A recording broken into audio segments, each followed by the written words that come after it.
warahmatullahi wabarakatuh. Halo teman-teman, perkenalkan nama saya Junisa Jainuddin. Saya dari Fakultas Ekonomi dan Bisnis Prodi Akuntansi, NPM 022724 11209. Bye. Jadi teman-teman, di sini saya akan membahas materi yang berjudul peran lembaga dan industri pendukung dalam pengembangan perbankan syariah. Nah teman-teman, jadi yang pertama tuh dalam perkembangan perbankan syariah, lembaga dan industri pendukung memiliki peran yang sangat penting. Jadi mereka tuh tidak hanya mendukung operasional bank syariah, jadi tetapi juga tuh membantu dalam edukasi dalam promosi produk perbankan syariah kepada masyarakat. Jadi teman-teman, dalam perkembangan perbankan syariah, lembaga dan industri pendukung tuh memang memiliki peran yang sangat vital. Nah, beberapa aspek penting dari peran mereka tuh yang pertama, edukasi masyarakat seperti lembaga pendidikan dan organisasi non pemerintah tuh sering mengadakan seminar, lokakarya dan program edukasi untuk meningkatkan pemahaman masyarakat tentang prinsip-prinsip perbankan syariah dan manfaatnya. Yang kedua, promosi produk seperti media dan lembaga pemasaran berperan dalam mempromosikan produk perbankan syariah. Yang itu menjelaskan keunggulan fitur dari produk-produk tersebut kepada publik. Nah, yang kita masuk yang ketiga, regulasi dan kebijakan seperti otoritas pengaturan seperti Bank Indonesia dan OJK yang disebut dengan Otoritas Jasa Keuangan, dan menetapkan regulasi yang mendukung perkembangan perbankan syariah, yaitu memastikan bahwa operasional bank syariah itu sesuai dengan prinsip syariah. Kita masuk yang keempat, inovasi produk seperti lembaga riset dan pengembangan berkolaborasi dengan bank syariah untuk menciptakan produk-produk inovatif yang memenuhi kebutuhan masyarakat seperti pembiayaan mikro dan produk investasi syariah. Termasuk yang kelima, kerjasama internasional seperti lembaga internasional dan asosiasi perbankan syariah membantu dalam meningkatkan jaringan dan kolaborasi antar bank syariah di berbagai negara yang membuka peluang untuk pertumbuhan dan pertukaran pengetahuan. Nah, jadi dengan kolaborasi yang kuat antara lembaga-lembaga ini tuh perbankan syariah sangat dapat terus berkembang dan memberikan solusi keuangan yang sesuai dengan prinsip syariah serta berkontribusi dan dalam perekonomian secara keseluruhan. Next, kita masuk ke definisi perbankan syariah. Nah, perbankan syariah itu dalam sistem perbankan yang beroperasi berdasarkan prinsip-prinsip syariah Islam. Nah, ini tuh melibatkan transaksi yang bebas dari riba, garar, dan nasyir, serta berfokus pada kegiatan ekonomi yang halal. Nah, jadi definisi perbankan syariah itu berdasarkan prinsip-prinsip Islam, yaitu seperti tidak ada bunga atau yang disebut dengan riba, berbagai risiko dan keuntungan, transaksi harus jelas dan transparan, dan tidak ada garar seperti ketidakpastian dan nasyir atau jual. Nah, jadi perbankan syariah itu menggunakan akad-akad yang sesuai dengan syariat Islam seperti mudharabah atau yang disebut dengan bagi hasil, dan syaratnya yang disebut dengan kerjasama. Nah, tujuannya utama perbankan syariah adalah untuk memberikan layanan keuangan yang transparan dan berkah. Nah, jadi teman-teman, ada beberapa cara karakteristik utama dari perbankan syariah. Nah, meliputi yang pertama tuh larangan riba. Nah, jadi larangan riba itu seperti transaksi dalam perbankan syariah tidak boleh mengandung riba atau yang disebut dengan bunga yang dianggap sebagai bentuk eksploitasi. Termasuk yang kedua larangan darat. Nah, larangan darat itu seperti perbankan syariah menghindari ketidakpastian yang disebut dengan darar dalam transaksi, memastikan bahwa semua pihak yang memahami risiko dan keuntungan yang terlibat. Termasuk yang ketiga larangan nasyir. Nah, larangan nasyir itu seperti aktivitas yang mengandung unsur judi seperti nasyir yang tidak diperbolehkan, sehingga semua investasi dan transaksi harus didasarkan pada aktivitas ekonomi yang produktif. Kita masuk yang keempat, kegiatan halal. Nah, kegiatan halal itu seperti perbankan syariah hanya mendukung kegiatan ekonomi yang halal yang sesuai dengan prinsip-prinsip Islam. Termasuk yang kelima, partisipasi dalam risiko seperti dalam perbankan syariah, bank dan nasabah seringkali berbagi risiko dan keuntungan, menciptakan hubungan yang lebih adil dan transparan. Nah, jadi teman-teman dengan mengikuti prinsip-prinsip itu, perbankan syariah itu berusaha untuk menciptakan sistem keuangan yang etis dan berkelanjutan yang mendukung pertumbuhan ekonomi yang lebih luas dan kesejahteraan masyarakat. Selanjutnya kita masuk ke peran lembaga keuangan. Nah, lembaga keuangan itu seperti bank syariah dan koperasi memiliki peran utama dalam menyediakan layanan keuangan yang sesuai dengan syariah mereka. Nah, bertanggung jawab untuk memastikan bahwa produk dan layanan yang ditawarkan memenuhi standar hukum Islam. Nah, jadi lembaga keuangan itu berperan sebagai perantara antara pihak yang memiliki kelebihan dana seperti surplus dan pihak yang membutuhkan dana seperti defisit. Nah, dengan demikian lembaga keuangan dapat membantu mengalirkan dana dari pihak yang tidak menggunakan dana secara produktif ke pihak yang dapat menggunakan dana secara lebih produktif. Nah, sehingga dapat meningkatkan pertumbuhan ekonomi. Nah, jadi teman-teman, peran lembaga keuangan dalam perbankan syariah itu ada beberapa peran utama mereka tuh. Yang pertama, penyediaan layanan keuangan seperti lembaga keuangan syariah menyediakan berbagai produk dan layanan termasuk tabungan, pembiayaan dan investasi dan asuransi yang semuanya sesuai dengan prinsip syariah. Termasuk yang kedua, kepatuhan syariah seperti mereka bertanggung jawab untuk memastikan bahwa semua produk dan layanan yang ditawarkan mematuhi standar hukum Islam. Nah, hal ini tuh dilakukan melalui Dewan Syariah yang mengawasi semua transaksi. Yang ketiga, edukasi masyarakat seperti lembaga keuangan syariah juga berperan dalam meningkatkan pemahaman masyarakat syariah. Nah, mereka tuh juga membantu membuat keputusan keuangan yang lebih baik. Yang keempat, inovasi produk seperti untuk memenuhi kebutuhan nasabah. Lembaga keuangan syariah itu terus mengembangkan produk-produk baru yang inovatif yang tetap dalam koridor syariah.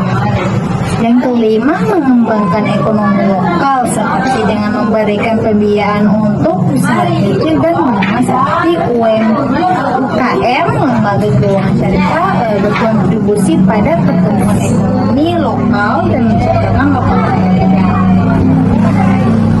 Nah, Selanjutnya kita masuk ke regulasi dan kebijakan. Nah, regulasi yang ditetapkan oleh otoritas keuangan sangat penting untuk menjaga integrasi perbankan syariah. Nah, kebijakan itu yang jelas membantu dalam menciptakan kepercayaan dan stabilitas di pasar dan perbankan syariah. Nah, regulasi dan kebijakan itu adalah aturan dan pedoman yang ditetapkan oleh pemerintah atau lembaga pengawas untuk mengatur kegiatan lembaga keuangan. Nah, tujuan regulasi dan kebijakan itu adalah untuk satu, melindungi konsumen, dua, menjaga stabilitas keuangan, tiga, meningkatkan transparansi dan akuntabilitas, yang keempat, mencegah kejahatan keuangan. Regulasi dan kebijakan dapat berupa seperti undang-undang, peraturan, pedoman, standar operasional. Nah, contohnya itu regulasi dan kebijakan di Indonesia adalah Undang-Undang Nomor 21 Tahun 2008 tentang perbankan syariah dan peraturan otoritas jasa keuangan atau yang disebut dengan OJK tentang tata kelola lembaga keuangan. Nah, regulasi dan kebijakan dalam perbankan syariah ini itu ada beberapa aspek penting mengenai regulasi dan kebijakan tersebut. Yang pertama tuh kerangka hukum. Nah, seperti regulasi yang jelas memberikan landasan hukum bagi operasional bank syariah, memastikan bahwa semua praktik keuangan berjalan sesuai dengan prinsip-prinsip syariah dan hukum negara. Yang kedua tuh pengawasan dan kepatuhan seperti otoritas keuangan seperti Bank Indonesia dan OJK. Nah, mereka tuh melakukan pengawasan terhadap bank syariah untuk memastikan kepatuhan terhadap regulasi yang ada, termasuk dalam hal pengelolaan risiko dan transparansi.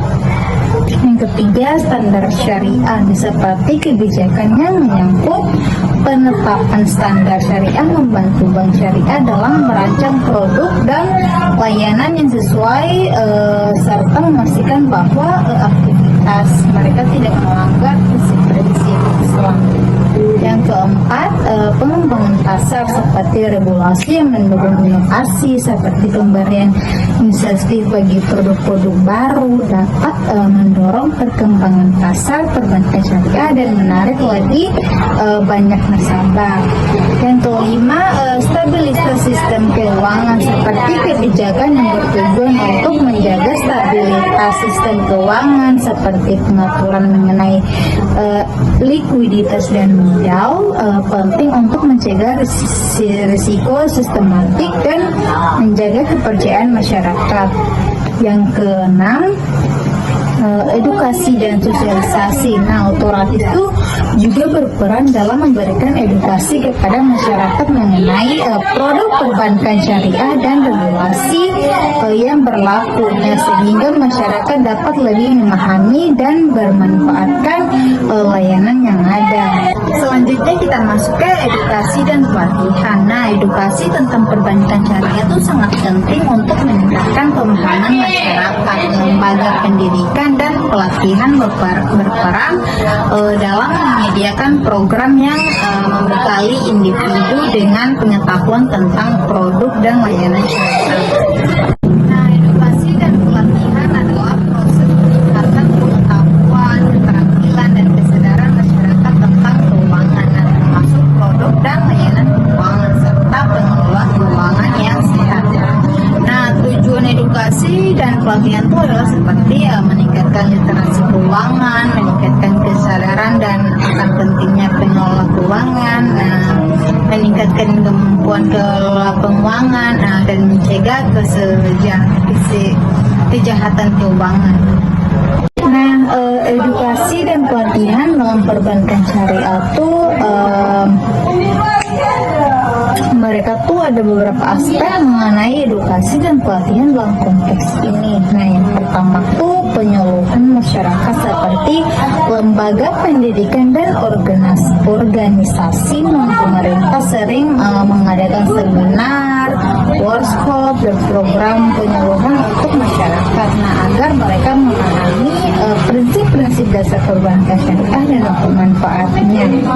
Yang kedua, kurikulum pendidikan seperti program pendidikan formal dan universitas dan lembaga pendidikan tinggi, mulai memasukkan mata kuliah terkait perbankan syariah sehingga mahasiswa dapat mempelajari teori dan praktik langsung. Yang ketiga, pelatihan profesional seperti lembaga pelatihan penyediakan kursus dan sertifikasi bagi para profesional di bidang keuangan dan perbankan syariah. Nah, meningkatkan kompetensi dan keterampilan mereka dalam memberikan layanan yang sesuai. Yang keempat, materi edukasi yang komprehensif seperti pengembangan materi edukasi yang mudah dipahami termasuk buku, modul, dan sumber daya digital yang membantu masyarakat dari berbagai latar belakang untuk memahami produk dan layanan syariah. Yang kelima, kolaborasi dengan lembaga syariah seperti kerjasama antara lembaga pendidikan dengan bank syariah dan lembaga keuangan lainnya untuk Nah, selanjutnya kita masuk ke inovasi produk. Inovasi dalam produk itu perbankan syariah sangat penting untuk menarik nasabah baru seperti lembaga dan industri pendukung harus terus berinovasi dalam menciptakan produk yang sesuai dengan kebutuhan masyarakat dan mengikuti perkembangan zaman. Nah, inovasi produk itu seperti proses menciptakan produk atau layanan keuangan baru yang lebih baik dan lebih relevan dengan kebutuhan masyarakat. Tujuannya itu inovasi produk adalah seperti meningkatkan akses keuangan, meningkatkan kualitas layanan, dan meningkatkan efisiensi dan efektivitas, dan meningkatkan kepuasan pelanggan. Jadi contoh inovasi produk di Indonesia itu seperti yang pertama, layanan perbankan digital seperti mobile banking, internet banking. Yang kedua tuh produk keuangan syariah seperti kartu kredit syariah dan asuransi syariah. Yang ketiga, layanan pembayaran digital seperti e-wallet dan QR payment. Teman-teman, selanjutnya kita masuk ke kerjasama internasional. Nah, kerjasama antara lembaga perbankan syariah di berbagai negara dapat memperluas jaringan dan kolaborasi. Nah, ini tuh juga membantu dalam pertukaran pengetahuan dan pengalaman yang dapat meningkatkan praktik perbankan syariah secara global. Nah, jadi kerjasama internasional itu seperti kerjasama antara lembaga keuangan di Indonesia dengan lembaga keuangan di luar negeri untuk meningkatkan akses keuangan dan meningkatkan kualitas layanan. Nah, tujuan kerjasama internasional itu adalah meningkatkan akses keuangan global, dan meningkatkan kualitas layanan, dan meningkatkan efisiensi dan efektivitas, dan meningkatkan kepuasan pelanggan. Jadi contohnya itu seperti kerjasama dengan bank internasional untuk meningkatkan akses keuangan global. Yang kedua, kerjasama dengan lembaga keuangan syariah internasional untuk meningkatkan akses keuangan syariah. Yang ketiga itu kerjasama dengan perusahaan fintech internasional untuk meningkatkan inovasi produk layanan. Nah, jadi kerjasama internasional dapat membantu meningkatkan inklusi keuangan dan meningkatkan kesejahteraan masyarakat. Nah, selanjutnya kita masuk ke peran teknologi. Nah, teknologi informasi itu berperan penting dalam pengembangan perbankan syariah. Nah, dengan itu padanya fintech, layanan perbankan syariah menjadi lebih efisien dan mudah diakses oleh masyarakat sehingga meningkatkan partisipasi. Nah, jadi peran teknologi dalam lembaga keuangan itu sangat penting seperti meningkatkan efisiensi dan efektivitas operasional dan meningkatkan akses keuangan bagi masyarakat dan meningkatkan kualitas layanan dan meningkatkan keamanan transaksi. Nah, teman-teman, kita masuk ke yang terakhir, kesimpulan. Nah, peran lembaga dan industri pendukung dalam pengembangan perbankan syariah sangat krusial. Nah, dengan ini tuh dengan kolaborasi, inovasi, dan edukasi, nah kita tuh dapat menciptakan ekosistem perbankan syariah yang lebih berkelanjutan dan berdasarkan. Oke teman-teman, itu saja presentasi dari saya. Wabillahi taufiq wal hidayah. Wassalamualaikum warahmatullahi wabarakatuh. Dan teman-teman jangan lupa like, komen, dan subscribe. Bye.